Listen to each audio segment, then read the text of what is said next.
Hi,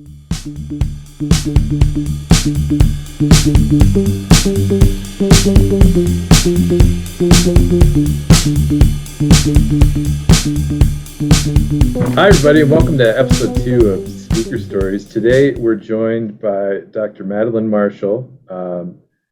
And if you missed it, we had a presentation January 25th. She gave a presentation, a webinar, The Tale of Two Shell Beds, kind of comparing productivity rates and preservation in between the Phosphoria and the Jurassic of Madagascar. It was a great talk. We've got her here with us today.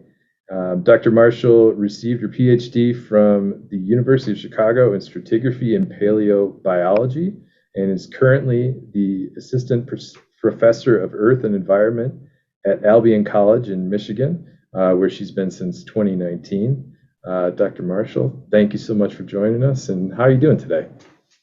Great. Thank you so much for having me, Ben. Awesome. Well, we're going to get into just a few questions. First of all, tell us where you're from. So I grew up in Hayward, Wisconsin, which is way up north, about 45 minutes from Lake Superior. So kind of the snowy lands. Cable Hayward, yeah. Yes. I grew up in Appleton, Wisconsin. So that's a little farther south, yeah. Okay, good stuff. And how did you get into geology? What was your motivation? Yeah, so I did my undergrad at Albion College in St. Paul, and I started college. I was a theater major, and I got randomly placed in a geology first-year seminar course, and I'd always liked the sciences. I'd never heard of geology before. And the course was called Dynamic Earth and Global Change, which, you draw people in like that. And I was like immediately sold on it. Within the first few weeks, I decided that was the science that I wanted to do. And I think one of the big selling points was that even in our intro course, we took a field trip. And we did a weekend trip up to the Sudan mine near Ely, Minnesota, and then a bunch of other road cuts along the way, and getting to kind of experience the discovery and the history and a great community. Yeah. So did you continue on with theater and geology, or did you just move straight into geology? I kept doing theater up until my senior year, and was involved in a lot of performance and dance too. And then kind of started shifting over to doing more geology research and TAing and those kinds of things. But I feel like it has all come in incredibly useful when it comes to teaching, giving talks, those kinds of things. Yes, yeah, very important skills. Yeah. Mm-hmm. And did you do research as an undergraduate? I know you have undergraduate researchers now. Was that something you did as well? Yeah, so I actually started doing a little bit of research after my freshman year of college. I was the department technician for the summer. And so I cleaned all the equipment and kept it running, but I also got to be the field assistant for something like 4 different trips and experiencing just a huge range of geology. I was on a trip up to the UP, and we were looking at calcite twinning and some structural features. I helped a couple other undergrads on their senior projects at the Ashfall fossil beds in Nebraska. Did a trip out to the Tetons. And then I also got to be the field assistant for a Macalester alum who was doing her PhD at UChicago, and invited an undergrad along to work with her on some Devonian shell beds in Iowa. Yeah, so I got that kind of nice sampling experience. And then my sophomore year, I started doing research with Ray Rogers at Macalester on some Cretaceous sediments and fossils from northwestern Madagascar. And I got to go in the field. It was back in 2010. And So got to go to Madagascar and did a senior thesis project there on lungfish burrows. Wow. And looking at kind of flashy floods and seasonality in those settings. And then the next year I added on another project and was working with Ray Rogers and Christy Curry Rogers on some microfossil bone beds out in Montana. Wow. Yeah. What was it like when the first time you went to Madagascar? What was your initial impression? Had you been to Africa before? Or? So I had traveled a bit with my dad growing up, and I had been to Morocco before in Africa, but Madagascar is really different from so many other places, and the being an island nation and have a lot of the things that go along with that set it apart. And it was, I think it was a huge change to add the field and working part to the traveling, as we all realize. But the community involved in this project, it's the Majunga Basin Project, which Dave Krause, who's at the Denver Museum now, started in the early 90s. And so it's a very well-established project, and if everyone knew the routine, and we collaborated with faculty and graduate students from the University of Antananarivo in Madagascar. And so kind of having that local collaboration, and if the main field base that we worked at was in a town called Berift, and the people in that town had known this research group coming back year after year. And so that was a really interesting experience that I think I've rarely gotten in other situations, because it's so often, you come in and you do your field work and then you accomplished it and don't return. And so being in this place that scientists have been going to for years was really neat. And yet there's, still plenty of new things to explore and tackle. And so you do your undergraduate work, and then did you go right to graduate school? Did you right after your undergrad? I did. So I graduated from Macalester, and I spent that summer in Madagascar doing field work, and then I started at UChicago for my PhD in the fall, and just went right in. I knew that I wanted to work on something related to sequence stratigraphy and fossil preservation. Didn't quite know what, but the program was structured to allow that exploration. Okay. Yeah. Okay. Cool.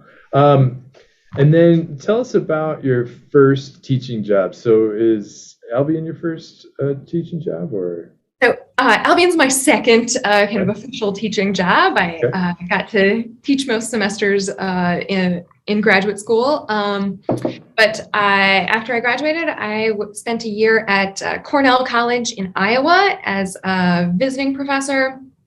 And so I taught 6 courses that year, everything from marine science to SEDSTRAT to paleo.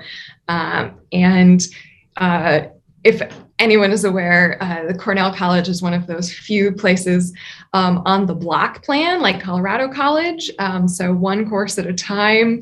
And so it was a very kind of immersive first big teaching experience, where each class is only 18 days long. And then you're on to the next. But I think it was great preparation, because I had to do it in the moment. And then I also got every 18 days a restart, which is really useful when you're kind of starting out, to be able to test out what works well and what doesn't, and then not have to wait a whole semester to try something new. Yeah. Wow, that's really cool. And then, so how did you navigate your teaching career since then? What's kind of pushed you one way or into where you are now? Yeah. So when I was at U Chicago in grad school, I had been so influenced by the undergrad research experiences that I had gotten, and really wanted to give that to future students and provide those opportunities. And I think working with undergrads is, you see so many moments of discovery and helping students kind of figure out that this new subject they had never heard of before is their passion.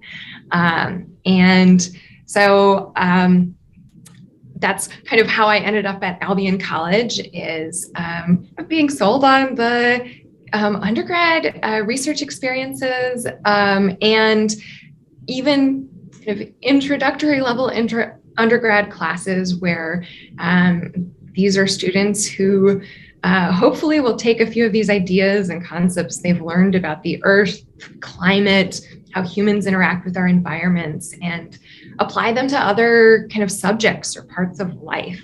I think that's really valuable. Yeah, that's super cool. Is there a graduate department at Albion, or is it undergrad only? No, it's a small liberal arts college, undergrad only. Awesome.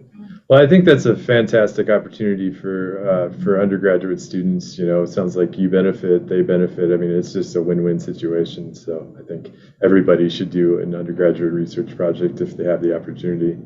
And I'm glad that it's kind of, coming to be more normal in the last decade or so, that there's a lot of undergraduate research out there. That's great. Quality products and things we can publish on, which is pretty cool. Yeah, such a fantastic opportunity. Do you have any, any fun stories from working abroad in Madagascar? I have a lot of fun stories. A lot of adventures involved in it. And I think one of the things that comes to mind that is perhaps not an experience that you typically would get working in like North America.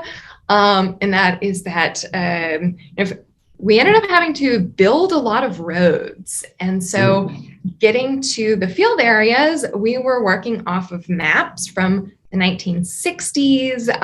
And at that time, people were kind of mapping just walking.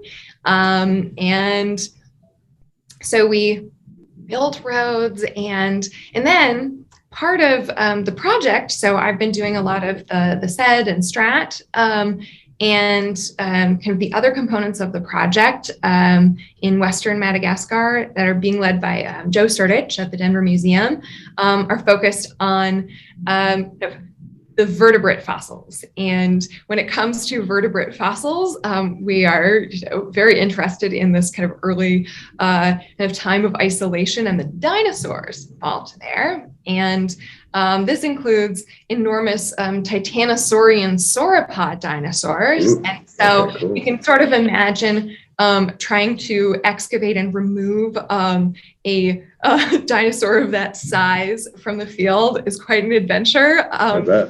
Involved hiring ox carts to kind of transport the jacketed fossils, and just like many stages to the journey that and these fossils are finally kind of getting prepared and able to be worked on. But I think the time involved in a lot of this is enormous. Yeah, and when you do something like that, does that kind of cause a spectacle in Madagascar? Do all the locals come out to check out what you're doing, or?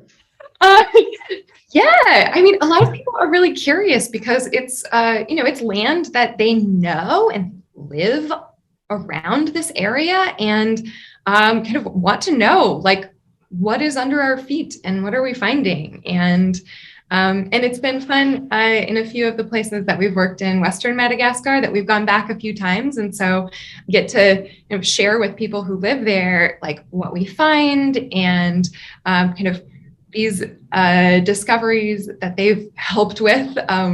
Usually hire people to help us excavate, and also as guides, because a lot of that terrain out of any sort of cell or internet range. And so, local knowledge is essential.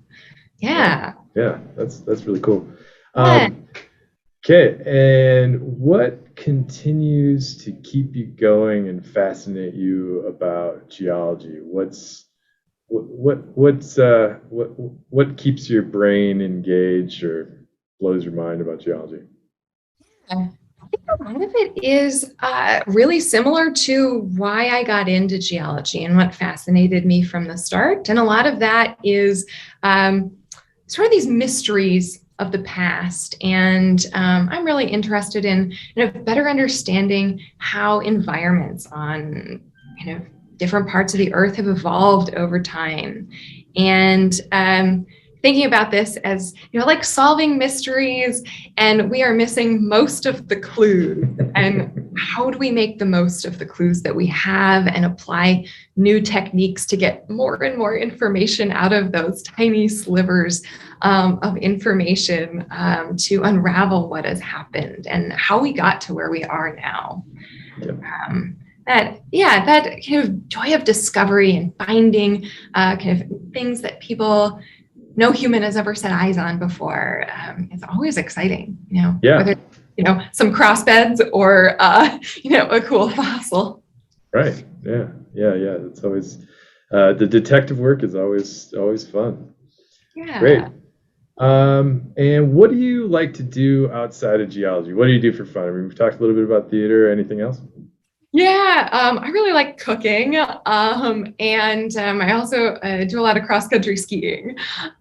So it's the season right now, so have a tiny bit of snow I've been able to get out on. But yeah, and then of course, as with many of us, I'm sure a lot of my fun involves finding new places to hike and travel to that also have cool rocks. Right. Yep. That's a prerequisite. Yeah. Well, great. Well, I can definitely tell that you've got a passion for geology and for teaching, and so I appreciate you taking the time to talk with me today. Students can find more information about Albion College at So the college website is albion.edu. Great. Yeah, and if you're an undergraduate student looking to get into geology and do some undergraduate research, definitely check it out.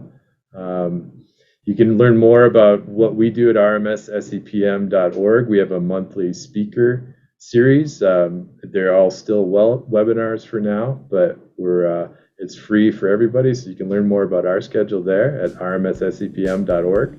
And again, thanks again, Dr. Marshall, and have a great day. Thank you, Ben.